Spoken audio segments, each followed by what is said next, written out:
Students, आज हम इस कड़ी में class 10 chapter 1 chemical reactions and equation के इस कड़ी में कुछ महत्वपूर्ण बातों को जानेंगे। सबसे पहले हम समझने की कोशिश करेंगे कि पहले होता क्या है, केमिकल रिएक्शन होता क्या है। केमिकल रिएक्शन होता क्या है।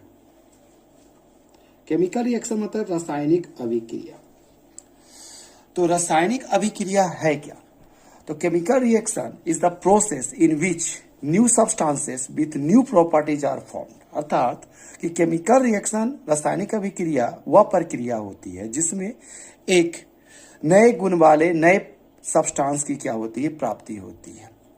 इस प्रक्रिया में अगर हम देखें, जैसे हम यहाँ देखते हैं, तो अगर कार्बन है, कार्बन को अगर हम ऑक्सीजन से बर्न करते हैं तो हमारा क्या प्राप्त होता है, CO2 प्राप्त होता है।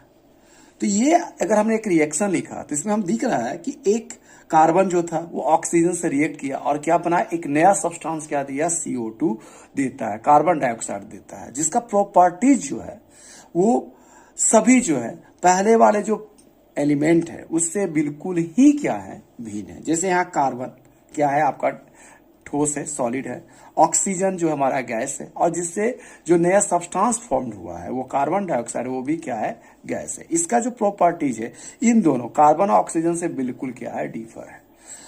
तो हम कह सकते हैं कि केमिकल रिएक्शन ऐसी प्रक्रिया है जिसमें हम नए गुण वाले नए सब्सटेंस की क्या होती, प्राप्ति होती। इसमें आप देखेंगे कि इसमें कोई नया एक एलिमेंट कुछ दूसरे नए एलिमेंट में कन्वर्ट नहीं हो जाता है। जैसे कार्बन है, जो यहाँ कार्बन है, ऑक्सीजन तो यहाँ ऑक्सीजन की carbon change into nitrogen, oxygen change into hydrogen, यहाँ कुछ ऐसा नहीं हो रहा है। यानी कहने का मतलब during chemical reaction atoms of one element do not change into another element. Only क्या हो रहा है, इसमें rearrangement of atom takes place. यानी कहने का मतलब कार्बन ऑक्सीजन मिलकर क्या बना रहा है, कार्बन डाइऑक्साइड बना रहा है, एक नया कंपाउंड का निर्माण होता है। तो इसे ही हम लोग क्या कहते हैं, केमिकल रिएक्शन कहते हैं। ठीक है, तो यानी एक बार फिर से हम रिवीजन कर ले तो केमिकल रिएक्शन किसे कहा जाता है। तो chemical reaction are the process in which new substances with new properties are formed in which only a rearrangement of an items take place in a chemical reaction। अर्थात किसी भी केमिकल रिएक्शन में सिर्फ नए गुण वाले नए पदार्थों की प्राप्ति होती है जिनका गुण जो होता है पहले वाले तत्वों से बिल्कुल ही भिन्न होता है, और इसमें सिर्फ जो एलिमेंट होता है उसका सिर्फ पुनर्व्यवस्था होता है, रीअरेंजमेंट होता है। ठीक है ना। इसमें एक और चीज बात बताना जरूरी है कि किसी भी केमिकल रिएक्शन में वैसे सब्सटेंस जो रिएक्शन में पार्ट करते हैं, हिस्सा लेते हैं, उसको हम लोग क्या कहते हैं, रिएक्टेंट कहते हैं। ये हमारा क्या कहलाता है, रिएक्टेंट, यानी अभिकारक जिसे हिंदी में कह सकते हैं। ये हमारा क्या कहलाता है, रिएक्टेंट कहलाता है। और जबकि वैसे substance after the reaction, the new substance that formed after the reaction is called, क्या कहलाता है, उसको हम लोग क्या कहते हैं, प्रोडक्ट कहते हैं। मतलब किसी भी रिएक्शन के बाद जो नया सब्सटेंस हमको प्राप्त होता है, नया कंपाउंड प्राप्त होता है, उससे हम लोग क्या कहते हैं, प्रोडक्ट, यानी उत्पाद कहते हैं, प्रतिफल कहते हैं। ठीक है, अब हम कैरेक्टरिस्टिक्स ऑफ केमिकल रिएक्शन के बारे में जानेंगे। कैरेक्टरिस्टिक्स ऑफ केमिकल रिएक्शन क्या है, यानी रासायनिक अभिक्रियाओं का क्या विशेषता होता है। तो हम लोग देखते हैं कि किसी भी सब्सटेंस को, किसी भी एलिमेंट को कुछ रिएक्शन कराते हैं तो कुछ नया सब्सटेंस मिलता है। तो उसमें बहुत सारे हमारे परिवर्तन, चेंजिंग क्या हो सकता है, देखने को मिल सकते हैं। यानी मतलब द इजिली ऑब्जर्वेबल फीचर्स यानी changes which takes place as a result of chemical reaction are known as characteristics of chemical reaction. मतलब किसी भी रासायनिक रिएक्शन में के बाद हमें जो आसानी से जो ऑब्जर्वेशन दिखाई पड़ता है, जैसे आप कह सकते हैं इवोल्यूशन ऑफ गैसेस, गैस का फॉर्मेशन, ठीक है, फॉर्मेशन ऑफ प्रेसिपिटेट, मतलब उसमें प्रेसिपिटेट का बनना, change in colour, change in temperature and change in state, ये सब जो होता है कैरेक्टरिस्टिक्स ऑफ क्या होता है, केमिकल रिएक्शन होता है। तो इन कैरेक्टरिस्टिक्स को हम बारी बारी से एग्जाम्पल के साथ हम लोग समझने की कोशिश करते हैं। तो कैरेक्टरिस्टिक्स ऑफ केमिकल रिएक्शन में सबसे पहला आता है इवोल्यूशन ऑफ गैसेस, मतलब फॉर्मेशन ऑफ गैस, मतलब गैस का बनना। जिससे अगर आप देखिए तो अगर हम किसी मेटल जैसे जिंक है, इसका रिएक्शन हम किससे करा रहे हैं, हाइड्रोक्लोरिक एसिड से कराते हैं, तो ये हमें क्या देगा, जिंक क्लोराइड देगा और क्या देगा, हाइड्रोजन गैस देगा। ठीक है ना, अगर इसको बैलेंस कर दे तो इस टाइप से होगा। तो यानी जिंक जो एक मेटल था वो हाइड्रोक्लोरिक एसिड से रिएक्ट किया तो हमारा क्या बनाता है, जिंक क्लोराइड और हाइड्रोजन गैस मिलता है। तो इस रिएक्शन में हम देख रहे हैं कि एक गैस का फॉर्मेशन हो रहा है जो इजीली ऑब्जॉर्ब हो जाता है। तो ये हमारा एक केमिकल रिएक्शन के कैरेक्टरिस्टिक्स में आता है। दूसरा आता है हमारा फॉर्मेशन ऑफ प्रेसिपिटेट, मतलब अवक्षेप, जिसको कहते हैं जो मटेरियल जिसे होता है, अगर हम चूना को पानी में घोले तो वो क्या हो जाता है, उसमें जो सेटल डाउन हो जाता है चूना, आफ्टर रिएक्शन क्या हो जाता है, पानी ऊपर आ जाता है, चूना क्या हो जाता है, नीचे बैठ जाता है, तो वो हो जाता है प्रेसिपिटेट कहलाता है, अवक्षेप बनना जिसे हम कहते हैं। तो फॉर्मेशन ऑफ प्रेसिपिटेट, जिसे अगर आप इसमें हम ले सकते हैं एग्जाम्पल के रूप में, जैसे अगर हम लिखे लेड नाइट्रेट का रिएक्शन अगर हम पोटेशियम आयोडाइड से करवाते हैं तो ये हमारा बनाता है लेड आयोडाइड बनाएगा, लेड आयोडाइड बनाएगा और क्या देगा, पोटेशियम नाइट्रेट देता है। तो इस रिएक्शन में देखेंगे कि लेड नाइट्रेट का जो होता है पोटेशियम आयोडाइड से रिएक्शन करके हमें क्या देता है, लेड आयोडाइड का एक प्रेसिपिटेट देता है जिसका कलर क्या होता है, वो येलो कलर का होता है।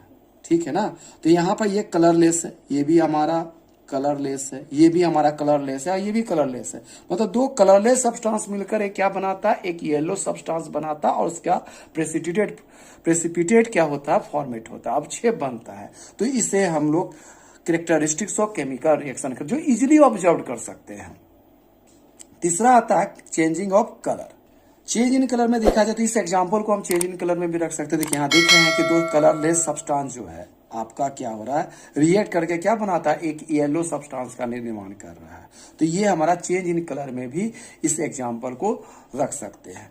अगर हम और अगर दूसरा एग्जांपल ले लें तो देखिए अगर हम लिया जाए तो ये हमारा है आयरन, अगर कॉपर सल्फेट से रिएक्ट करता है तो कॉपर सल्फेट जो होता है हमारा एक नीले रंग का क्या होता है, ब्लू कलर का सॉल्यूशन होता है।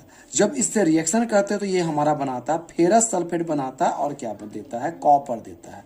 तो यहाँ पर ये इसका सब कलर क्या हो जाता है, ग्रीन कलर का फॉर्म हो जाता है। ये ब्लू कलर जो हो जाता है वो ग्रीन कलर में क्या हो जाता है, चेंज हो जाता है। तो ये भी चेंज इन कलर को शो करता है जो इजिली ऑब्जर्व हम कर सकते हैं। ठीक है, नेक्स्ट कैरेक्टरिस्टिक्स आता है हमारा चेंज इन क्या होता है, टेम्परेचर, ताप में परिवर्तन। मतलब किसी भी रिएक्शन में हम देखें तो क्या हो सकता है, चेंज इन टेम्परेचर हो सकता है, उसके ताप में कुछ परिवर्तन हो सकता है। जैसे अगर आप सिंपल एक एग्जांपल, जैसे कैल्शियम ऑक्साइड है ना, ये होता है अगर हम इसको वाटर से रिएक्ट करते हैं तो ये क्या देगा, हमारा कैल्शियम हाइड्रोक्साइड देगा CaOH2 प्लस क्या देगा, लॉट ऑफ हीट क्या करेगा, रिलीज करेगा। ठीक है ना, तो ये हमारा चेंज इन टेम्परेचर को इंडिकेट करता है, जिसे भी हम इजिली महसूस कर सकते हैं। उसके अगर बॉटम को टच करते हैं तो उसके टेम्परेचर में क्या हो सकता है, इजिली क्या हो सकता है, चेंज को एहसास किया जा सकता है। अब आता है चेंज इन स्टेट।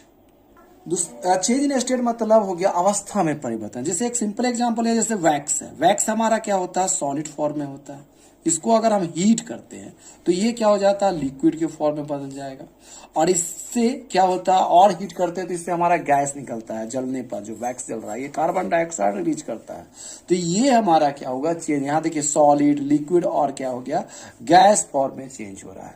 तो ये सब हमारा हो गया कैरेक्टरिस्टिक ऑफ केमिकल रिएक्शन में आता है। तो कैरेक्टरिस्टिक ऑफ केमिकल रिएक्शन किसे कहते हैं, मतलब द इजिली ऑब्जर्वेबल फीचर्स, मतलब वैसा changing which takes place as a result of chemical reaction और non as a characteristics of chemical reaction. मतलब किसी भी रासायनिक अभिक्रिया में केमिकल रिएक्शन के दौरान जो आसानी से जो ऑब्जर्वेशन को हम देख पाते हैं उससे ही हम लोग क्या कहते हैं, कैरेक्टरिस्टिक्स ऑफ केमिकल रिएक्शन कहते हैं।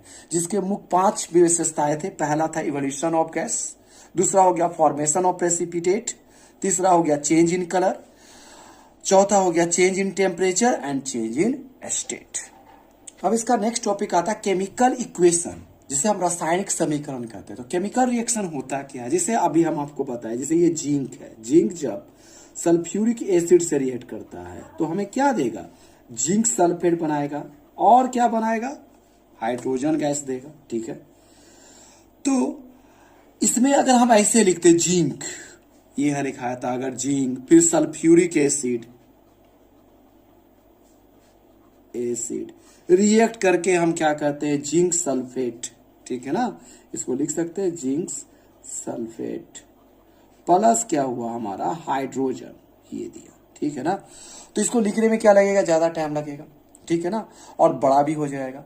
तो हम क्या कहते हैं, जब किसी भी केमिकल इक्वेशन को इस टाइप से समझ सकते हैं कि जब किसी केमिकल रिएक्शन में पार्टिसिपेट करने वाले जो सब्सटेंसेस है, जैसे यहाँ जिंक है, सल्फ्यूरिक एसिड है, उसे जो फॉर्मेट हुआ new substance zinc sulphate hydrogen, उसको हम सिंबल और उसके फार्मूला से रिप्रेजेंट करते हैं, तो उसको हम लोग क्या कहते हैं, केमिकल इक्वेशन कहते हैं। मतलब जब किसी केमिकल रिएक्शन में पार्ट करने वाले जितने भी सब्सटेंस है, एलिमेंट हो, उसको हम फार्मूला या सिंबल के मदद से हम क्या करते हैं, रिप्रेजेंट करने की कोशिश करते हैं, तो उसे हम लोग क्या कहते हैं, केमिकल इक्वेशन कहते हैं। जैसे यहाँ जिंक को हम लोग Zn लिखे, सल्फ्यूरिक एसिड को H2SO4 लिखा गया, जिंक सल्फेट को ZnSO4 लिखा गया, और हाइड्रोजन गैस को हम लोग क्या लिखे, H2 लिखे। तो इसमें सभी के नाम के बदले हम उसका एक सिंबल और उसके फार्मूला को द्वारा इसे रिप्रेजेंट कर रहे हैं, और जो नया सब्सटेंस बन रहा है वो भी फॉर्मूला के द्वारा रिप्रेजेंट किया जा रहा है, तो इसे हम लोग क्या कहते हैं, केमिकल इक्वेशन कहते हैं। तो the method of representing a chemical reaction with the help of symbol and the formula of the substance that involve in the given reaction is called क्या कहलाता है, केमिकल रिएक्शन कहते हैं। अब इसमें बात है कि उसमें भी मैंने बताया कि वैसे सब्सटेंस जो किसी भी केमिकल रिएक्शन में पार्टिसिपेट करता है, तो इसे हम लोग क्या कहते हैं, रिएक्टेंट कहते हैं। क्या कहते हैं, रिएक्टेंट। तो ये जिंक एंड सल्फ्यूरिक एसिड जो होगा हमारा क्या होगा, रिएक्टेंट होगा, यानी क्या होगा, अभिकारक होगा, रिएक्टेंट होगा। And after the reaction that the new substance that is form, इसको कहेंगे हम लोग क्या कहेंगे, प्रोडक्ट कहेंगे, यानी उत्पाद, प्रतिफल कहेंगे। जिसमें जो रिएक्टेंट होता है ऑलवेज, ये जो गिब्स का साइन है, एरो का साइन उसके बाएं ओर लिखाता है, जबकि प्रोडक्ट जो होता है हमारे इसके दाएं ओर लिखाता है, ठीक है। और एक चीज इसके बारे में जानने से पहले, जो केमिकल इक्वेशन जो होता है, ये हमारा जो होता है कंजर्वेशन ऑफ मास लॉ को क्या करता है, फॉलो करता है, और द्रव्यमान संरक्षण के नियम को क्या करता है, फॉलो करता है। इसमें यह कहा जाता है कि matter can neither be created not destroyed in a chemical reaction. मतलब कहने का तात्पर्य ये हुआ कि किसी भी केमिकल इक्वेशन में रिएक्शन अगर लिया गया जो हम लिख रहे हैं, तो इसमें जो मैटर हो रहा है वो क्या होता है, ना तो उसको हम लोग क्रिएट कर सकते हैं, ना ही डिस्ट्रॉय कर सकते। इसमें सिर्फ क्या हो रहा है, देख रहे पहले भी हम लोग पढ़े, इसमें सिर्फ क्या हो रहा है, एलिमेंट का रीअरेंजमेंट हो रहा है। लेकिन after reaction and before reaction जो सब्सटेंस का जो मास होता है उसमें कोई भी चेंजिंग नहीं होता है। इसे समझने के लिए के आधार पर ही हम लोग क्या करेंगे, बैलेंसिंग ऑफ केमिकल इक्वेशन को अध्ययन करेंगे। ये आपको अगले वीडियोज में मिलेगा। अगर आपको ये वीडियो अच्छा लगा हो तो हमारे वीडियो को लाइक और सब्सक्राइब जरूर करें, जिससे हमें मोटिवेशन मिले और हम अच्छे से अच्छे वीडियो आपको दे सके। Thank you.